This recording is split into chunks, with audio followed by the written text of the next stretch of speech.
just, Used to be though, that like were the worst. so they're giving us. A drizzle and you couldn't Right, get. I was rather this. Oh, yeah. I think we have a problem now if it snows. We're, Had heaters on. Okay, my dear friends, we are live.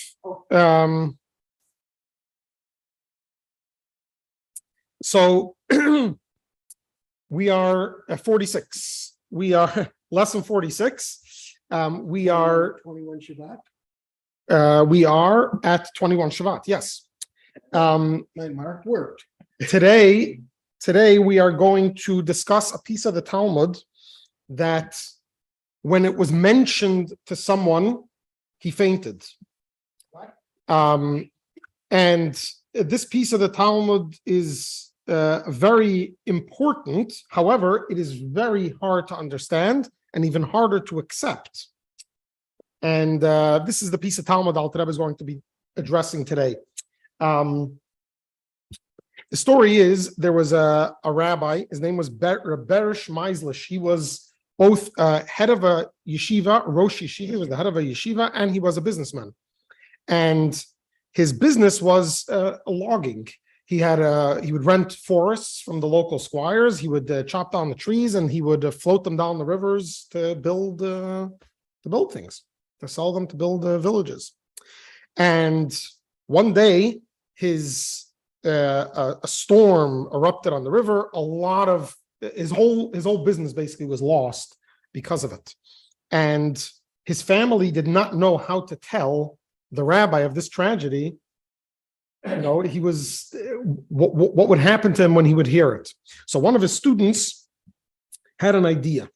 He went over to the rabbi with a tractate in Talmud that we will read in a moment, the entire back and forth.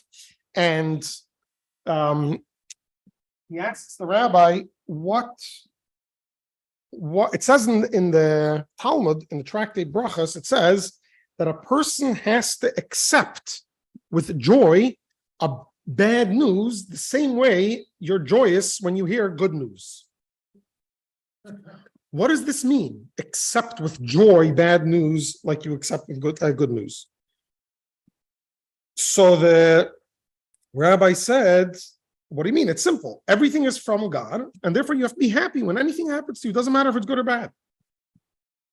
So the student asks, so for example, if you're expecting a shipment of logs and it gets lost at sea, are you supposed to dance? So the rabbi says, yeah, you have to dance. Now everyone in the study hall is tense. What's the student going to pull out of his pocket now? So he turns to the rabbi and he says, come, let's dance. And as soon as the rabbi heard that, he fainted. So, and now this isn't a funny story, this is a true story. And the reason I mention the story is I want to hear from you for a minute. What do you think happened in the story? In other words, if the rabbi believed, and there's no reason to assume he didn't believe, that you should rejoice and accept even bad news as you do good news, why did he faint?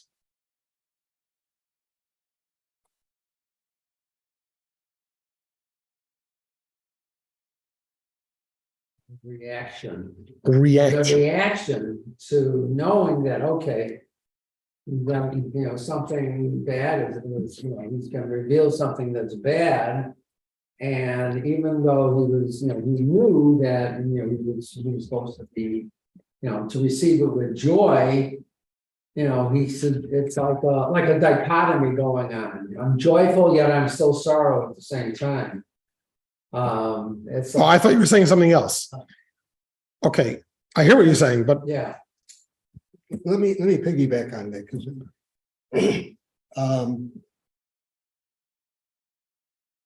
it's easy to say accept bad news as you would good news, but you have to first accept that the worst can happen. And if you don't accept that the worst can happen before it happens, you'll never be able to accept it in a joyous way, or in frankly in any way. So you're saying that although he knew it maybe intellectually, he didn't really think it was a possibility. He didn't connect that. Wasn't inside. Wasn't inside. It was outside. It was an external idea, but it's an idea, I mean, I've talked to you about this many times, that this is exactly the position that I take on anything, is to figure out what the worst possible outcome is. And it never happens. Right. It never ever happened. But if it did, it would be anticipated and they'd say, okay, no big deal. Anything better than that is a win. Anything better than that is a win. And the bigger the win, the more joy. Right. It doesn't say you have to do it. Is it actually saying you have to do it with the same joy? Okay, so we're not discussing the Talmud yet. We'll get to that soon. Okay, I'm first discussing the Talmud. Yeah. I'm first discussing the story. The story. But what you said is very important. In other words, and we'll get to the Talmud and we'll address your question in a moment. Mhm. What you're saying basically is that even though you know something to be true, it's not enough to know it. And this is what Chabad is all about. It's not enough to know there's a God. It's not enough to know that you have to do the right thing. You have to make it yours, and then you'll be able to do it and know it even when it's difficult, even when it's challenging, even when it's not uncomfortable, even when it's difficult. But then there's another point. This is where I thought Earl was going, and it could be you were, but when you said reaction, I thought you were saying more instinct. Even if you got to a point where intellectually you're okay with it and you internalized it, but sometimes your instinct works quicker than that. And the instinct to bad news, even if you've managed to grow out of it, your natural instinct is fear, or is a negative reaction. So the fact that the rabbi had this fainted doesn't mean that he didn't internalize what he believed. It's very possible that the minute they woke him up, he had a much easier time getting back to reality and accepting it with joy because of all the time he spent thinking about it and internalizing it. But that's not going to stop an initial, if someone bops you over the head, no matter how cool and collected you are, there may be a split second in which your face turns into rage, where you could see the person restraining himself. Why do you say, you see people that restrain themselves, you see, I could see he's restraining themselves. If he's a calm guy, why does he need to restrain himself? Because our instinct is to react. So just because someone reacts in a way that counters what they believe or what they preach, doesn't mean that they're a hypocrite, doesn't mean that they don't actually believe it. It just means that they're human, they have a reaction. So why do we exercise this beforehand to expect the worst or to think about this? Because we want our reaction time to shorten. We want it to take shorter to get from anxiety and anger to calm and accepting, as opposed to letting it take years to fester and eat away at us until we manage, after 30 years of therapy, to figure out that it's not as bad as we thought it was, or is not as bad as it could have been. Okay, so now let's unpack this Gemara. Let's unpack this. The next couple chapters in Tanya, the next chapter specifically is going to, the rest of this chapter is going to be addressing how do we, last week we discussed why it's important to be happy. But the question is, how can we be happy? At the end of the day, there are many things in life that logically and naturally stand in the way of just being happy. Whether it's physical health, whether it's wealth, and wealth, I don't mean millions of dollars. I mean just money to make it in life, whether it's a family, whether it's spirituality, what's going on inside, you're not happy with yourself or where you're headed, where you're coming from, regret, blame, etc. There are many, many things that rationally stand in the way of happiness. So Alter Rebbe is going to address almost every type of, not every detail, but every category of that can stand in the way of happiness, and how to deal and how to overcome that. So, we discussed that the natural state of a person is to be happy, like a child, right? A child's born, their natural state is happiness. So why is a child happy and an adult not? So we discussed because the child doesn't have problems. Or even if he has problems, he doesn't know that he has problems. So there's nothing, so really, this is a real thing. So how's the Alter Rebbe going to deal with this? So let's start. Let me read to you the quote from the Talmud that we're going to read in a moment in time. Let me read it to you from the Talmud, and you'll see that Roger had a question, and his question is going to, well, I don't know. I'm assuming his question will be amplified once we read the text and see what it says. Where's the text? This is in Tractate Brachos, 60a. The Talmud says like this.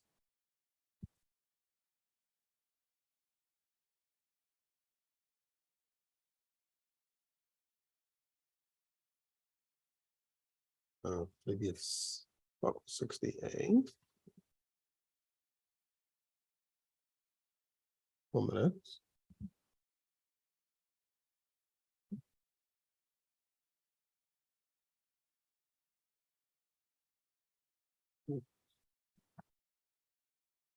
Oh, this is the wrong tractate.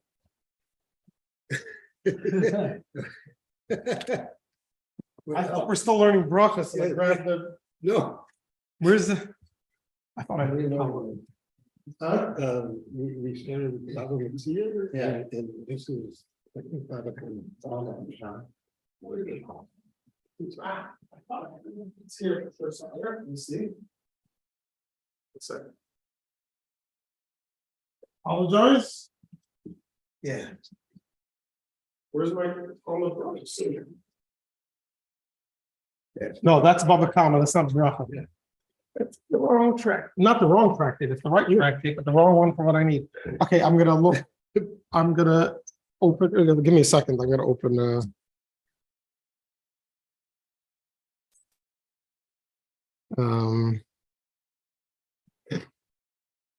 And not so. No, I use a different. I use a different. Al Hatorah. It's only Hebrew though, so that's so it's a little. That's surprising.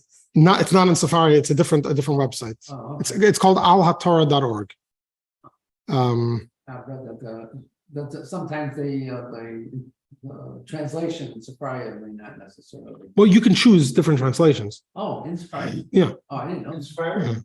Yeah. Oh, yeah. There's Translation. yeah. So In your profile, you could put if you want Sephardic or Ashkenazic, and then it'll be, might go back to the other, but it'll give you. Oh, no, I'm saying different translations. Yeah. yeah, it has like the Koran or Oh, it's the reason because there's some conservative or reform translations or even non-Jewish translations for Tanakh or other things. But you can choose. Yeah, they have many translations. go into that. Okay.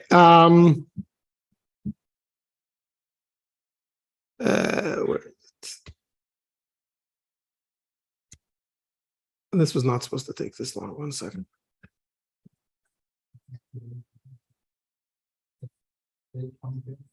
Yeah. Sephardic 101. Sephardic. They always have, like the emails, class on basic learning the fundamentals. Oh, it's 60. Sorry. Okay, it's not 68. It's 60B. Maybe it starts in 68. What does it say? 60B. It says first it says Bracco 95, and then But then it it says it is 68, so it'd be still Bravo. maybe. It's 60B. So it says like this: a person is obligated. Oh, I know why. Because the Mishnah. Okay, the Mishnah that says a person is obligated to bless. The Mishnah says like this: a person is obligated to bless on the bad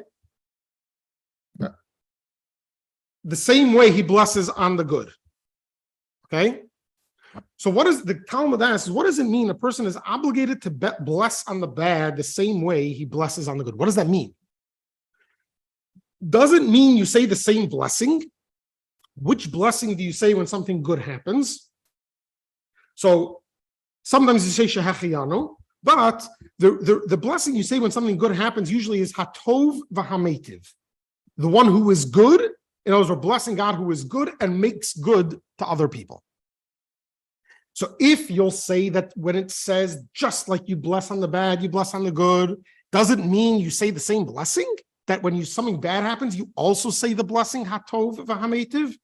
That can be, because we learned in another Mishnah that when you hear good news, you say hatov v'hametiv. And when you hear bad news, you say Baruch Dayan ha'emet, the true judge, which is the blessing we say after someone passes away or when something truly tragic happens. So what does the Mishnah mean? Just like you say a blessing on the bad, you say a blessing on the good. It's a different blessing. So Amar Rava says, no, it's not that we say the same blessing, but that you have to accept it with joy. Just like you accept good news with joy, you have to accept bad news with joy. And it's just like. In other words, it seems to be saying the same joy you experience when you hear good news or when good news happens, something good happens to you. You have to be joyous when something bad happens to you. Yeah, this is what Rava says. However, it's difficult to understand why. If we'll say that you have to be just as joyous because it's the same thing, then you should say the same blessing. But we're not saying the same blessing. We're saying on good news, we're saying one blessing, on bad news, we're saying a different blessing, which means that they're different. The blessings are different. Yeah. Not the emotion, not the emotion or the Response. The response. Well, one second.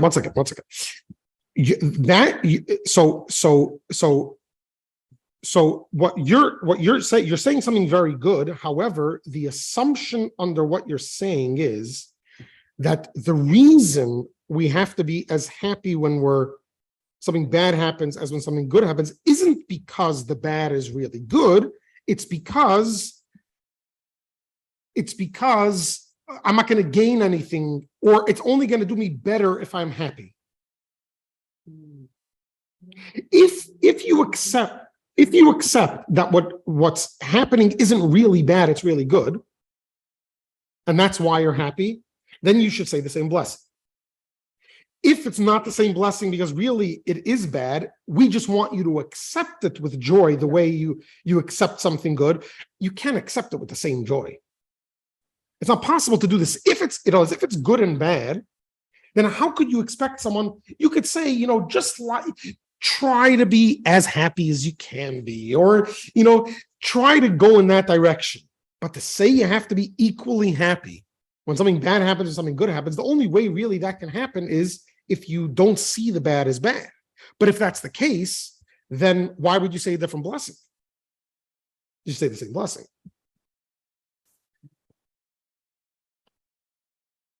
Okay. There's something that I'm not sure. It's tickling I'm you. not sure how to sort of sort it out. Articulate it.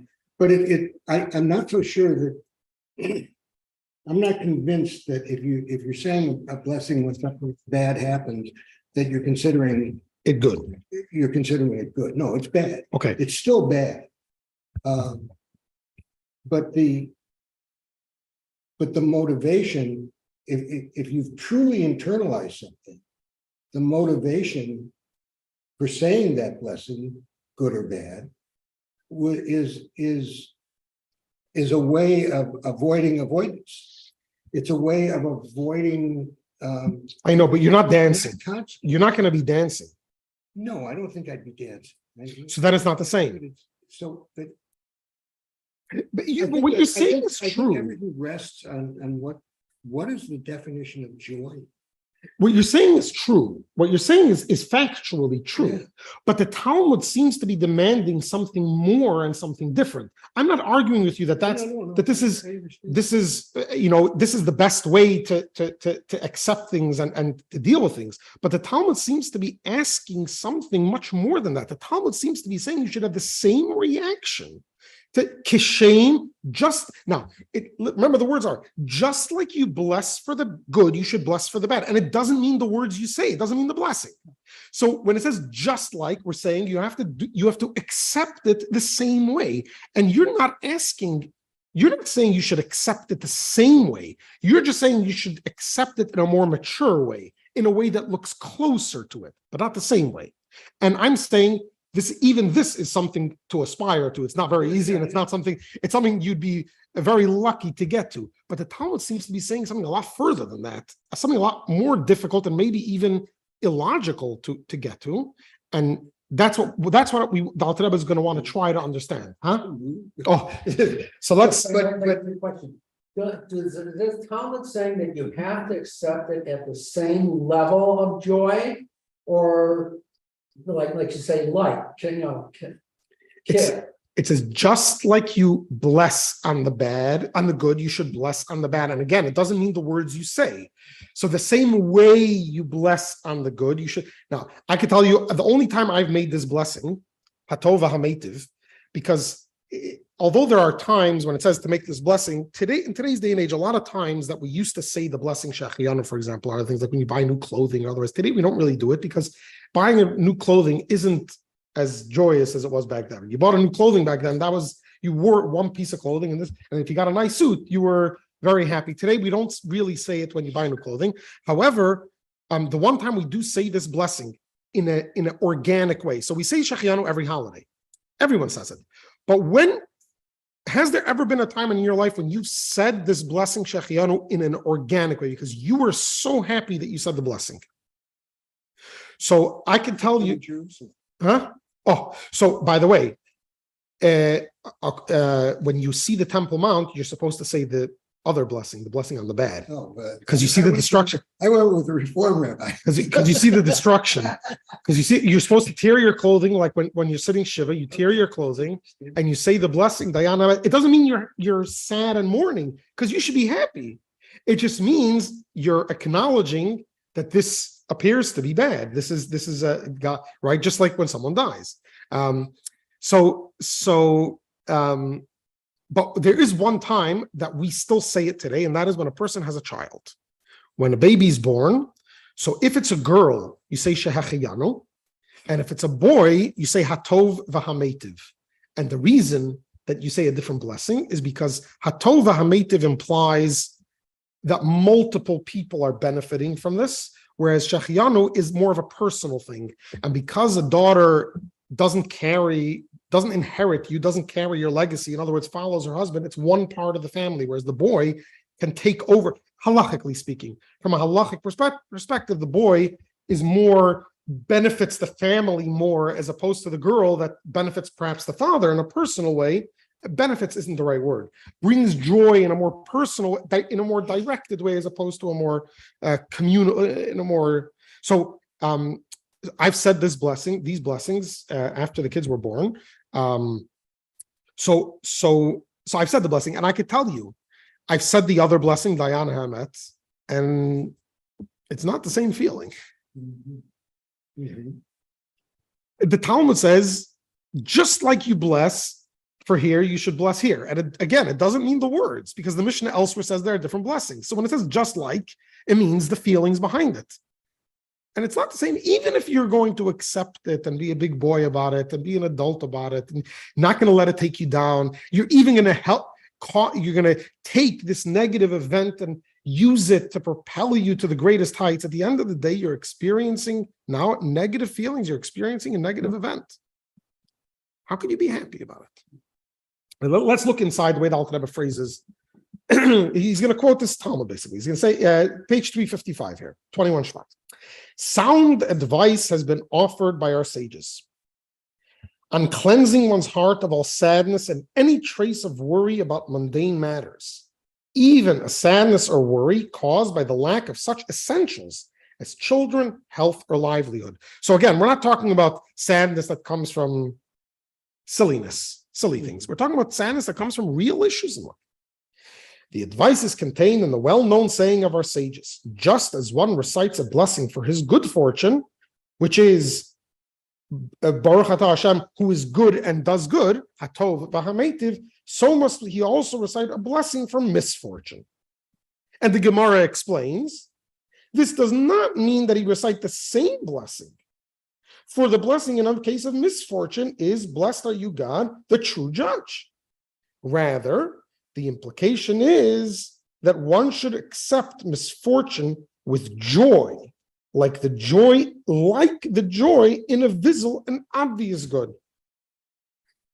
No, so we said that this Talmud caused the rabbi to faint. This Talmud also caused the opposite. And this story I've repeated a number of times. I don't think I've ever done it in Tanya class, but there was two of the greatest disciples of the Maggid and Mezritch. They're very famous rabbis. They wrote many books. They were brothers from Nikolsburg, Reb Shmelka and Reb Pinchas of Nikolsburg. And they came to the Maggid once and they asked the question, how do you explain this Talmud? We understand what it means logically, but how do you do this? So the Maggid, like many times, he wouldn't answer directly. The Baal Shem Tov also used to do this sometimes. He wouldn't answer a question. He would send the questioner to someone else to answer the question for him.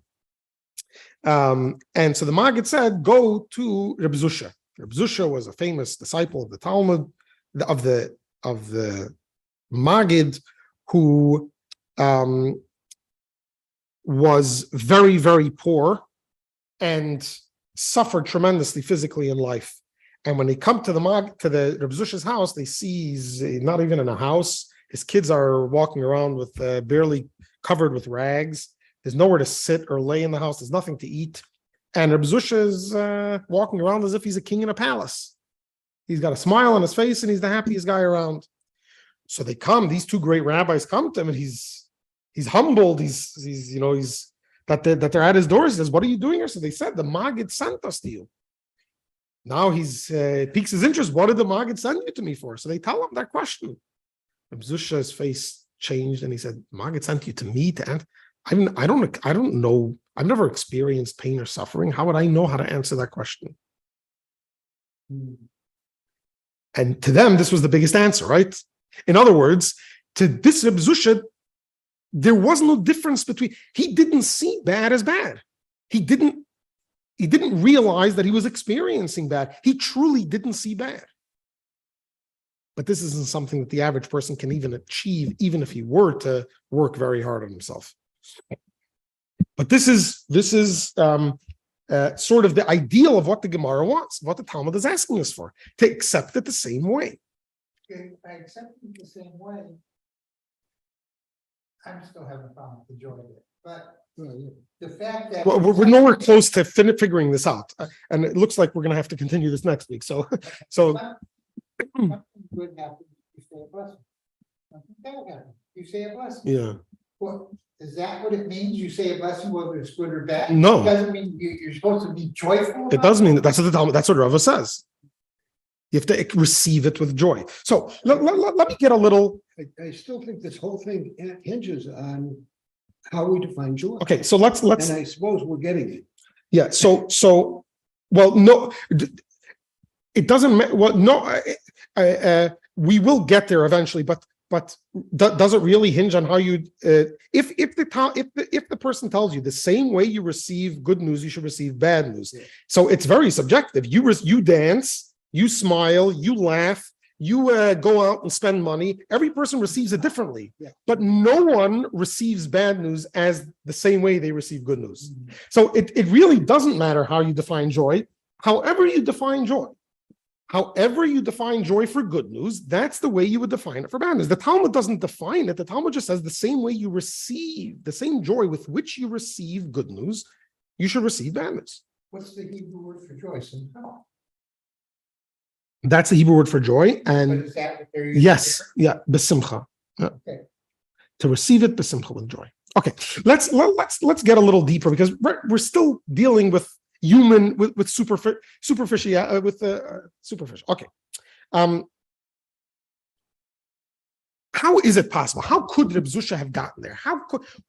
How does the Talmud expect us to get to this place? So we need to. If there are two things that, if these two things are solid by you, if you know and believe and understand two things, then this becomes possible. Okay, now to know them is simple, to understand them is a little more difficult, but to make it real by you is very difficult. So I'm not saying this is easy to do. I'm just saying that if we understand two pieces of the puzzle, this will make sense. The first piece is that everything comes from God. Everything that happens in the world and everything that happens to you is from God. Now, why? Logically, this is going to be the second part of Tanya. The Alter Rebbe will discuss this issue of divine providence and God's involvement in creation and in the sustainability of the world. But it's the simple end of it is that if you're talking and your voice is heard, the minute you stop talking, your voice isn't heard. If you want your voice to be heard, what do you have to do? You have to keep talking. Okay. Why, if I want to be heard, do I have to talk? And if I want to be read, I can write it and then forget about it. I can write something on the computer, publish it. I never have to write it again. And people can read it for the next 1,000 years. But if I talk, people can only hear me when I'm talking. And if I want them to hear me, I have to keep on talking. And if I stop talking, they can't hear me anymore. Why not? Because writing, you're not creating something out of nothing. What are you doing with writing? You're taking ink that existed, you're forming it in a certain way. And so now you've taken one thing, you've turned it into another thing, and anyone could look at that thing for the end of times. Now, if you want people to know what you meant when you were writing that, now you're going to have to talk, because what you meant isn't on the paper. But the words that you wanted to convey are now on the paper. Those words were in a jar of ink. Now they're on a paper and letters. Now they can be, but the words that you're saying, before there wasn't sound, you didn't make sound. Now you're making sound. And because this sound comes from nowhere, in other words, it comes from you, but it wasn't something before that you're shaping in a certain way. So now if you want it to continue, you have to continuously do this. Electricity. If you want to generate electricity, you have to continuously generate the electricity.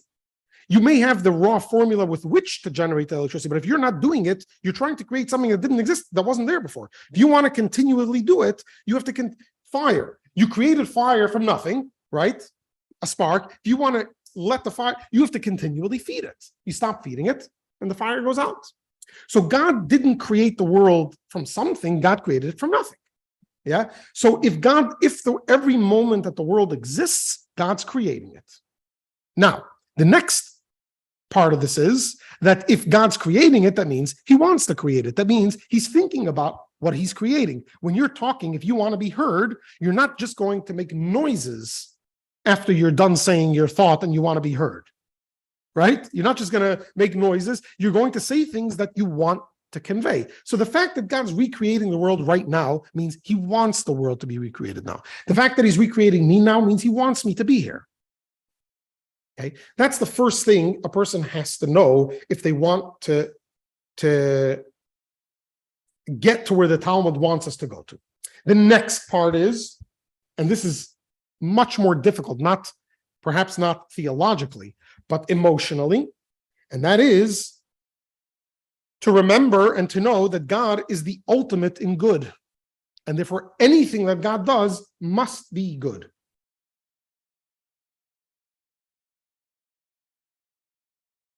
And although God is good to everyone, to us, he's extra loving. There are so many verses where God says, I love you, right? That we are God's firstborn child. So although God is good to every one of his creations, everything in the world is God's creation, therefore God is good to everything. But to the Jewish people, he's extra loving and good. So now, if I know that everything comes from God, and if I know that, and therefore, anything that happens is from God, and therefore is good, and not good the way I know what good is, the real good. I mean, if God's the creator, he really knows what good is. So now, when I see something bad happening, the only conclusion I can come to is, this isn't really bad. This is actually good. So why wouldn't I have the same reaction as when something good happens to me? We'll deal with, so why is it bad? Why does it look bad? We'll get to there. But just to understand, we're building a building. So the foundation of the building is that if I accept and believe and understand to the best of my ability that everything comes from God, and therefore everything is good because everything that comes from God must be good. So now I have a foundation on which to build, on which to try to reach a level in which when I see something bad, I don't actually see bad. All I see is something from God, and therefore all I see is good. So why do we make different blessings? Okay, we'll answer that question soon, right? But we have to understand the foundation. Where do we see examples of this? So we see examples of this first in the Torah. In the Torah, there's an example of this from Joseph. Joseph is despised by his siblings. They want to kill him. They try to kill him. They put him in a pit full of snakes and scorpions. When that doesn't work, they sell him to slavery.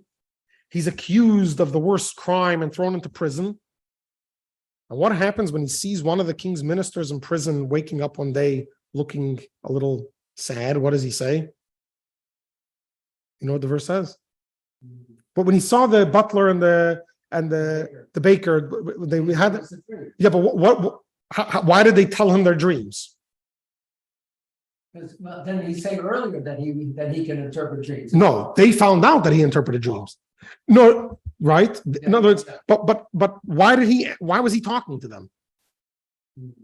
Right, but how did they get into this? The Torah says how the conversation started. So the Torah says, Joseph asked them, Lama pinechem ra'im hayom. Why are your faces bad today? Why do you look? Joseph, they're in prison. What do you mean, why are their faces bad today? First of all, they're humans. They're in Egypt. They're slaves to Pharaoh. I mean, they work for Pharaoh, and they're in prison. But Joseph is still stumped. Why are their faces sad today? And this is coming from a 17-year-old child who lost his mother, whose brothers hated him enough to want to kill him and sell him to slavery, whose master's wife accused him of either rape or and he's sitting in prison for the rest of his life, and he doesn't understand why someone. I mean, that's taking this pretty far to the extreme, right? And then what happens when his brothers finally come and he meets the people that put him in this situation for 22 years? He doesn't try to take revenge.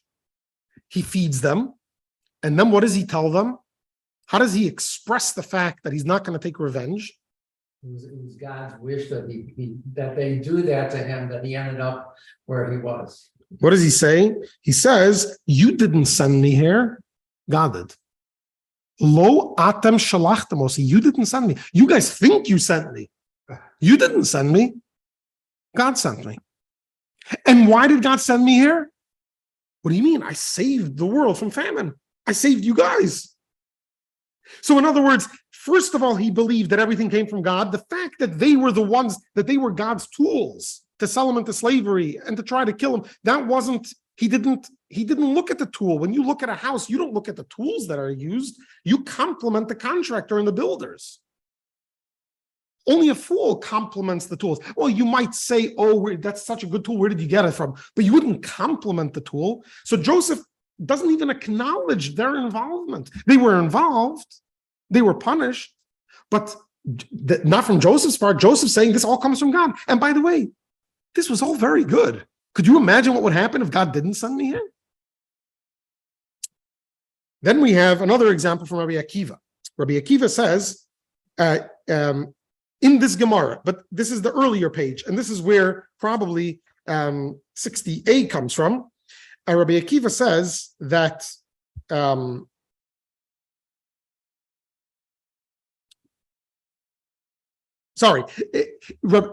Talmud brings a story of Rabbi Akiva to complement this statement of the Talmud that you should make just like you make a blessing for the bad, you should make a blessing for the bad. Rabbi Akiva was known to be a very happy guy. He's the guy that laughed when he saw the Temple Mount laying in ruins. Right. So what's the story the Talmud tells us? The Talmud tells us like this: Rabbi Akiva was once traveling, and he came nighttime and he wanted to stay over in a city, and he knocked on every door in the city and no one wanted to host him. So he was forced to go into the forest outside the city and sleep there. He didn't have a tent or anything. The Talmud says he had a donkey to ride on. He had a rooster to wake him up in the morning, and he had a candle to study Torah at night. So he's in the forest trying to study, and a lion comes and takes his donkey. And then a big cat comes and takes his rooster. And then a wind comes and blows out his candle. And every time something happened, he said, whatever God does is for the good. And then he went to sleep. He's got no candle. He's got nothing left. He went to sleep. He wakes up in the morning and he turns back to go back to town. And he sees the town overnight was attacked by bandits. And everything was looted. And all the inhabitants were taken captive. And he realized that it actually was for the good. First of all, if he would have stayed there, he would have been taken too. If his donkey and rooster would have made noises, he would have been discovered. And if they would have seen his candle, he would have been discovered too. The Talmud brings a story of Rabbi Akiva's teacher, who was Nochum Ish Gamzu. And he went further than Rabbi Akiva. Rabbi Akiva said, whatever God does is for the good. In other words, now it's bad. But God's doing it means it's for the good.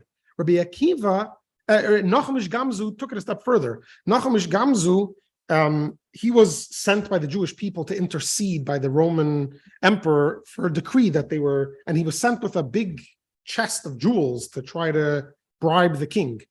And on the way, he was robbed. And the thieves replaced the jewels with sand, with pebbles. When Nochum Ish Gamzu opened the chest and saw what was inside, he said, oh, this must be, this is good. Gamzu Latova, this is good. What happened? He comes to the king opens the chest and is furious. The Jews are making a laughing stock out of him. And what does Nochum Ish Gamzu say? This is for the good. And now the king is incensed. He wants Nochum killed. One of the calmer advisors to the king says, this guy is Jewish. There must be something up his sleeve. You know, their tradition tells them that when Abraham went out to war to fight the four kings, right, to rescue his nephew Lot. So how did he win? He didn't have anything. How did he fight? You know anything? No, he went to war. So it says 5 kings and 4 kings, right? Right. The 5 kings were already beaten. They were already in prison by the 4 kings. He was going against the 4 kings that had already beaten the 5 kings. So it said, the Medrash says that he took up he had nothing to fight with. So he just picked up a handful of sand and threw it at the enemy. What else is he going to do? He's got to, right? They say if you have a live shooter situation in a shul or places like this, you should just take things and start throwing it at the shooter. Books and chairs, just throw them. Why? You're not going to be able to fight a gun with a chair or a book, but you startle the person and you do whatever you can. You don't just sit there and say, shoot me, right? So Abraham is there facing 4 kings. What does he do? He picks up handfuls of sand and starts throwing it, and the sand turns into arrows. A miracle. And Abraham wins the war. So this advisor tells the king, this guy's Jewish. He's Abraham's descendant. There must be something cool about this sand. So they take it out, and he picks up some of the sand, he throws it, and it turns into arrows. And so the king replaces the chest with jewels, forgives the Jewish people, and sends Nochum Ish Gamzu back with. Now, when Nochum Ish Gamzu said this is for the good, did he mean, eventually something good will come out of it? No, he said this is for the good. Now, at the moment, the sand wasn't good. The sand was basically his death sentence. But it turned out the sand actually was good. He didn't know that. But because he knew that everything is from God, and therefore everything is good, he believed, and him and Rabbi Akiva believed so strongly that the next day they saw how it was good. For Joseph, it took a little, to wait a few years till he saw how it was good.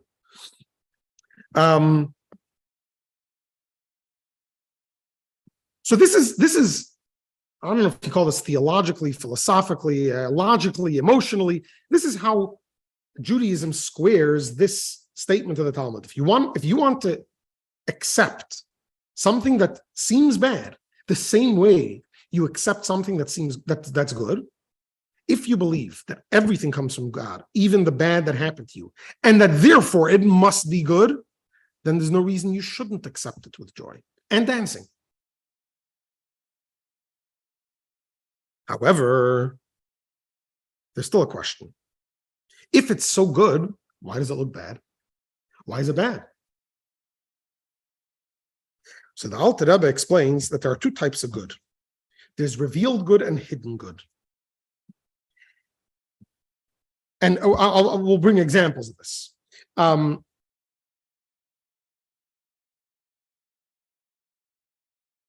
This is one of the reasons we say Shana Tova. What do we say after we say Shana Tova? No. I mean, we say the Shana Tova Tikatei, but that's only on the first night of Rosh Hashanah. But otherwise, what do we say? The Shana Tova Umetuka. What does Metuka mean? Sweet. But if you're asking out for a good year, why are you saying a sweet year? If it's good, because there could be good that's not sweet. For example, okay, when a person wants to open a new door in their life, a new opportunity, many times that's associated with negative, with going through difficult things.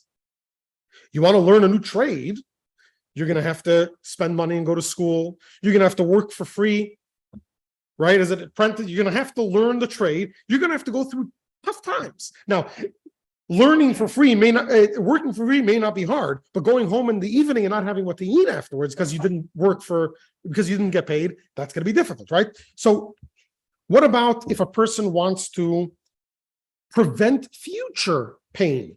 Many times a person will go through momentary pain to prevent future pain.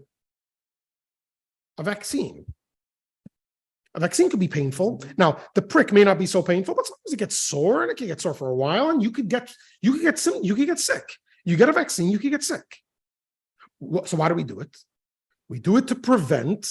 So when you look at the vaccine, are you doing something good or bad? Well, it looks and feels bad, but really it's good. And we're doing it to ourselves. And if we want to fix a previous mistake, we're going to put ourselves through very uncomfortable situations if we truly want to fix previous mistakes we've made. If we want to take stock of where we're holding and make sure our trajectory in life is in the right path, we might have to go through some very painful processes. And yet we do it. Why? Because there is good that comes concealed, that looks like it's bad. There is a lot of good in this world that looks bad. Doesn't mean we always see the good. Sometimes it takes time, but it's there. Now, this is a factual statement, but why? We want to understand why God made it like this. Why is there some good that's revealed and some good that isn't? Why couldn't God make the vaccine in a way that there shouldn't be side effects? If it's truly good, why mix in bad? Why does it look bad? So the Alter Rebbe explains elsewhere, and he's going to say it here, but it's mystical concept. That's why I want to give you the background so you should understand. There are two types of worlds, and we're going to learn about this a little bit in the course, in the next JLI course, although not in great detail. So this might help us understand a little bit. There's something called a revealed world and a concealed world. In the words of Kabbalah, in the metaphor in Kabbalah is land and sea. Okay. The sea has a much larger world than the world on land, right? There are more creatures in the sea. There's a lot more happening in the sea than on land. And yet, when you look at the sea, what do you see? Nothing. Surface. But it's called a concealed world, whereas land is called a revealed world. You see everything that's going on its surface. Which world in Kabbalah is higher, the revealed world or the concealed world? The concealed world. The concealed world in Kabbalah is a world in which an entity doesn't see itself as a separate entity. You see, we live off of oxygen. We live because we breathe. Yeah. If we go into the water, what happens? We can die. Fish live, I'll just use fish as an example. Fish live in the water. If they leave the water, what happens? They die. And yet, We think we can leave the world. We can go anywhere. Now, once we get there, we realize, oh, I need oxygen with me, right? The first person that tried going into the sea and died drowning probably didn't think he drowned right? He drowned there. Or the first person that went underwater realized quite quickly he needs to go out. But we don't live our lives with that on the top of our minds. We don't walk around constantly conscious of the fact that we need air to live. Whereas creatures of the sea, they know that instinctively. They don't convince themselves they can leave the water. We jump into the water. You won't see a fish try to jump out of the water to get a suntan, right? Why not? Why don't fish experiment with jumping out of the water to get a suntan? Because they intrinsically know that if they depart from their life source, they're done. We, on the other hand, although we know that logically, and although we know that if a baby doesn't know that, a child doesn't know that, and a person is always trying to figure out ways to bypass, to overcome that. And 99% of the time when we're living our lives, we're not thinking about the fact that we're living off of air. We think we're just living. We've earned it. We deserve it. We don't have to do anything for it.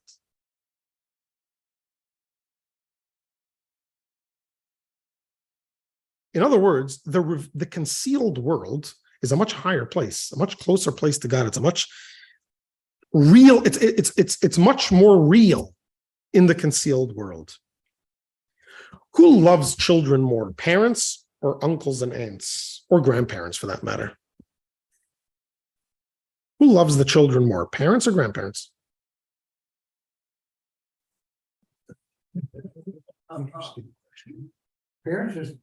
I think we can all honestly say that we love our children more than our parents loved our children. I'm not saying they didn't love them. I'm just saying if you had to measure it, if you had to say who loves more, I think everyone would say parents love their children more. Ask a child who loves them more, what are they going to say? Grandparents. Why? Oh, so grandparents Spoil them and give them back.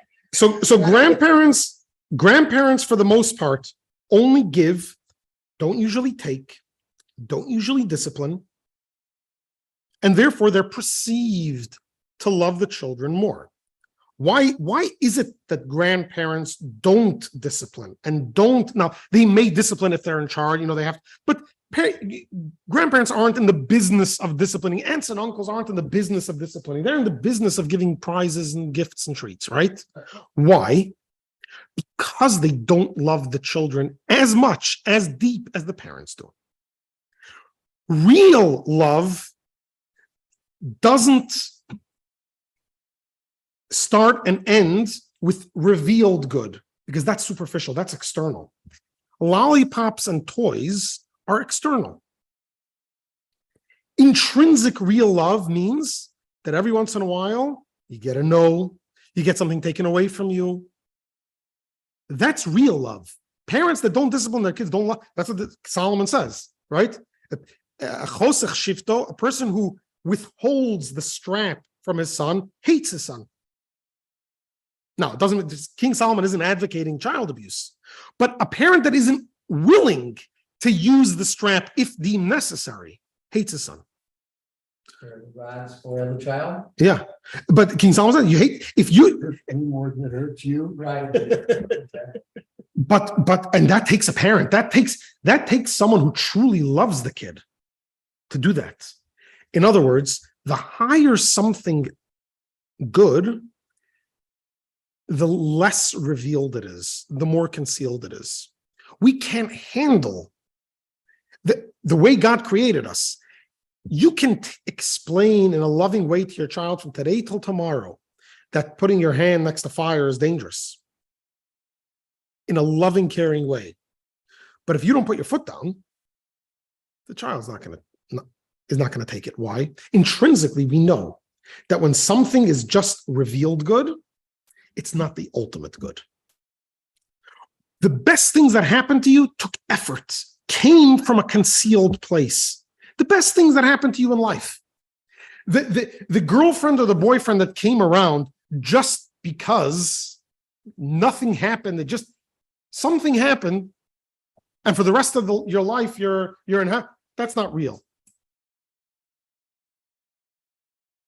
Something that comes from a concealed, that's real. That lasts.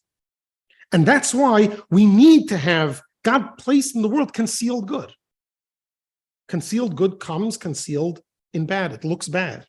But again, if we have the first foundation, if the building is on the foundation that everything is from God and therefore everything's good, then we understand as soon as we get hit, we know, oh, God's teaching me a lesson. God's loving me now. He wants the best for me. This is the best possible that can happen now. Okay, let's read this inside. We didn't get us textually, but I think it was a worthwhile to focus on this. Let's just do a few paragraphs, just the first half of the page 356. For it too is for the good, except that it is not apparent and visible to mortal eyes. For it stems from the hidden world, in other words, spiritual world, which is higher than the revealed spiritual world, whence derives an apparent and revealed good. How do we know this?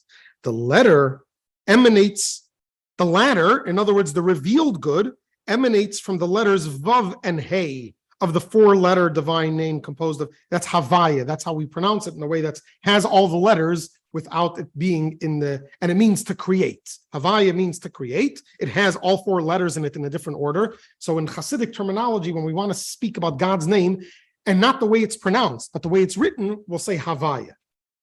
So this, when it speaks about this, the revealed world comes from the latter two letters, from the Vav and the Hey, while the former derives from the letters Yud and Hey.